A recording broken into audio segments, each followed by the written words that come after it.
Thank you, Mira family, sa paggamit po ninyo sa akin bilang realtor and mortgage broker. I'm very grateful po dahil pinagkatiwala nyo po sa akin yung pagbili ninyo netong condo na to. Sobrang maraming salamat po sa inyong tiwala na binigay sa akin. Ngayon po is pag-usapan po natin yung forecast when it comes to our housing market sa buong Canada, especially sa Calgary. I-share ko lang po sa inyo para po magkaroon kayo ng idea, just in case lang po baka sakaling makatulong. And as you know, knowledge is power. I want to make sure na you are informed so you can make a better decisions. Ito na po, simulan na po natin. Will house prices go down in 2025 in Canada? Ang sabi po ng wealth professional, strong forces may power the housing market higher in 2025. This is because of the falling interest rates and changes to the mortgage rules. So ibig sabihin, pag bumaba ang interest rate, mas attractive ang mga buyer ng bahay na bumili. Because of that, demand will go higher and then supply will go down. Ang pangalawa po is,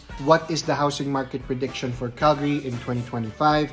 Based po sa SOSIP Calgary Housing Market Forecast, the future first-time home buyers may encounter challenges such as affordability. Again, humihina po ang ating purchasing power. Kung palagay nyo capable na kayong bumili ng bahay, now is the best time. Kasi the more na pinapatagal po natin is the more na mas mahirapan tayong bumili in the future.